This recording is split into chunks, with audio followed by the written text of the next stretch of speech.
आज चाहिँ हामी दिदी बहिनी तररा गयौँ होइन। अनि दिदीलाई झन्डै 1 घन्टा रोडमा पर्खेँ, त्यस पछाडि बल्ल बल्ल आइपुगिन्। अनि त्यहाँपछि हामी गयौँ विराटनगरदेखि।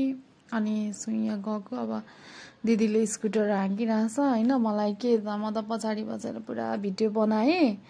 अनि आज कस्तो दिन पनि खुलेको थियो नि त, अनि त्यही भएर हल्का घाम पनि लागिरहेको थियो। अन्त गएँ अनि कफिँदै गएँ। अनि मैले चाहिँ हल्का हल्का सर्ट भिडियोहरू पनि खिचेँ कि। अब दिदीबहिनीको मुड चाहिँ कस्तो छ भने त्यो चाइनिज मेसिन जस्तै छ कि।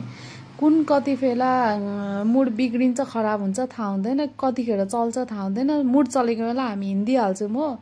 अनि अब एकछिन इटरीमा बसेँ। दिदी चाहिँ पुरा सब घामको आतङ्कबाट जोगिरहेको थियो। मलाई चाहिँ मतलब छैन हो, त्यसै पनि राम्रै छु जस्तो लाग्ने होइन। अनि हामी फेरि इटरी अनि तररातर्फ जाँदै गर्दा अनि हामी इटरीको चाहिँ 160मा पाउने सबै थोक सामानहरू चाहिँ 160मा पाउँदो रहेछ कि, चाइनिज सामानहरू चाहिँ। अब नेपालमा आएर चाइनिजहरूले पुरा बिजनेस गरिरहेछ हो। हामी चाहिँ टुवा कि नेपालीहरू चाहिँ सस्तो भन्दै किन्न गइरहेछ। दिदीले र भेनालाई चाहिँ अब सुनको चम्चीले खानु मन पर्यो अरे हो। तर हामीले हेरि मात्रै क्या, केही पनि किनेन। अनि पुरा अब सामानहरू भिजिट गऱ्यो। त्यही पनि अब के किन्ने कि, तर हेरे गऱ्यौँ हो। खासै केही पनि किनेनौँ। अनि त्यहाँ पछाडि दिदीलाई चाहिँ एउटा सामान मन परिरहेको थियो। अब कसरी लाने भनेर हामीले बोकेन। अनि त्यहाँ पछाडि त्यहाँदेखि हामी फेरि तररा गयौँ होइन।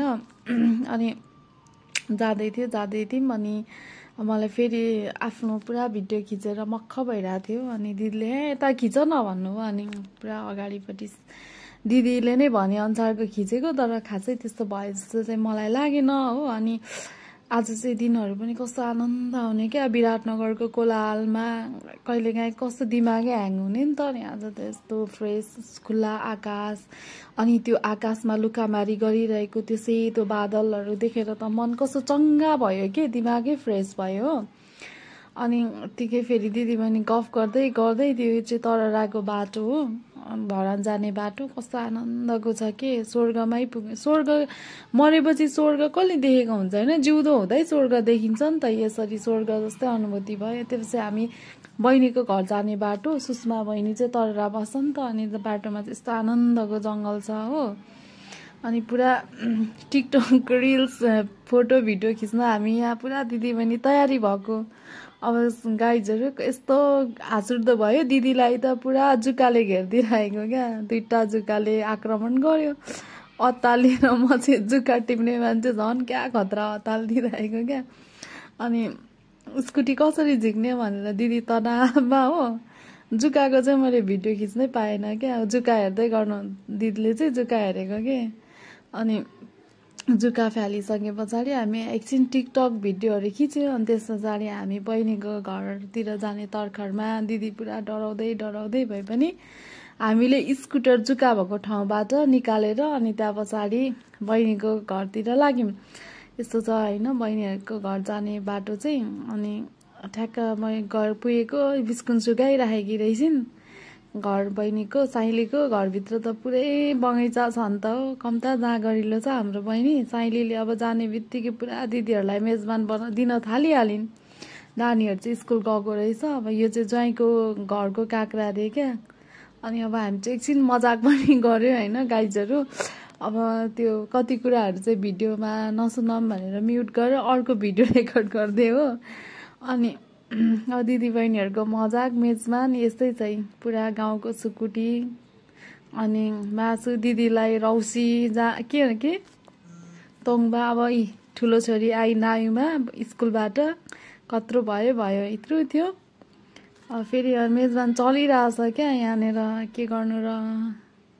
अब यसरी मेजबान बहिनीले कम्ता मेजबान गर्छिन् हामीलाई जाने बित्तिकै। अब यो चाहिँ पुयाङ कान्छी बहिनीको छोरा। अब त ज्ञान छिप्पे छ। अब मैले हकारेको त्यसरी रिसाएर पुरा क्या कुनामा बसेर पैसा दिँदा पनि नआएर हो, चक्लेट किनिदिन्छु भन्दा पनि नआएर मन दुखाएर त मेरो छोरा होइन भनेको बिच्क्यो। अनि अब त्यसमा हामी दिनभरि यसरी गफ्यौँ ओर्यौँ। अब के गर्ने भनेपछि अब आफ्नो गुडमा त फर्किनु पर्यो। अनि टाटा बाई बाई गऱ्यौँ बहिनीलाई। त्यहाँ पछाडि हामी फर्क्यौँ। यस्तै छ साथीहरू। यो चाहिँ शान्ति झोडा भन्छ। यस्तो छ यी कस्तो आनन्द अर्कै संसार छ क्या बहिनीको त्यो घर त्यो तररा जाँदाखेरि अर्कै आनन्द हुन्छ। त्यो जङ्गलभित्रको अर्कै संसार छ क्या। तपाईँहरू पनि घुम्न जानु होला है। कस्तो राम्रो आनन्दको ठाउँ छ। गएपछि फ्रेस हुन्छ के। अब जति इटरीदेखि यता आउँदै जति यता आयो अब हल्का जङ्गल पनि छ होइन। कृषि फार्म छ त्यसले गर्दा त्यहाँनिर विभिन्न बोट बिरुवाहरू धानहरूलाई पनि हामीले अवलोकन गर्न सक्छौँ नि त। अनि त्यो सबै कुराहरूलाई चाहिँ हामीले महसुस गर्दै गर्दै आयौँ होइन। विराटनगरको यस्तो धुवा धुलो गर्मी त्यो हरियालीमा पुगे पछाडि त दिमागै फ्रेस हुने क्या साथीहरू। अब यसरी गफ गर्दै गर्दै पहिले चाहिँ यो बाटोमा पिच थिएन हो। अहिले चाहिँ पिच बनाइसकेको रहेछ। अन्त अब यसरी हेर्नु न यी पुरा धानहरू पनि मजाले फलिरहेको छ होइन। अब अलिकति बाटो भत्केको रहेछ यो चाहिँ। अब अझ पहिले त बाटै राम्रो थिएन कि ग्राभेल मात्रै थियो। कस्तो अप्ठ्यारो हुन्थ्यो नि त। अहिले अब अलिकति सजिलो बनाएको रहेछ होइन। यस्तो आनन्द आयो। तर जति जति यता आयो यस्तो ल हेर्नुहोस् त साथीहरू दुअबीमा यस्तो यो के को जाम हो थाहा भएन हो। तर बाटोमा मैले यति चाहिँ क्लिप्स खिचेँ कि कस्तो पल्युसन यति धेरै धुलो थियो। धुलो जाम अनि इरिटेट लाग्ने के बाटो। त्यही पनि अब आउनै पर्यो होइन। आफ्नो गन्तव्य आफ्नो गुड त फर्किनै पर्यो। अब धुलोले अब एकछिन दिदी बहिनी रोक्यो। यो चाहिँ दुअबी क्रस गरिसके पछाडि अनि यस्तो बिजोग बनायो कि धुवा धुलो भाइ नाक मास्क लगाउने बानी छैन। आफ्नो हेल्थको पनि केयर त गर्नु पर्यो। तर अब केयरलेस क्या दुवैजना। अनि यसरी टोपीले कपाल छोप्यो हातले चाहिँ यो नाक छोप्दामै हुन्छ त। त्यही पनि के गर्ने होइन। अब रुगा मर्की लाग्छ भनेर मुख छोपेर भए पनि आयो। बल्ल बल्ल कतिखेर क्रस हुन्छ के गर्ने कसरी भन्दा भन्दै बल्ल बल्ल बल्ल विराटनगर आइपुग्यो हो। अनि चाहिँ दिदीको पनि अलिकति आधा सास आइपुग्यो अरे के। कतिखेर पुगिन्छ भन्दा भन्दै आज चाहिँ हाम्रो यस्तै भयो ल साथीहरू। हाम्रो ब्लग हेरिदिनु भएकोमा धन्यवाद।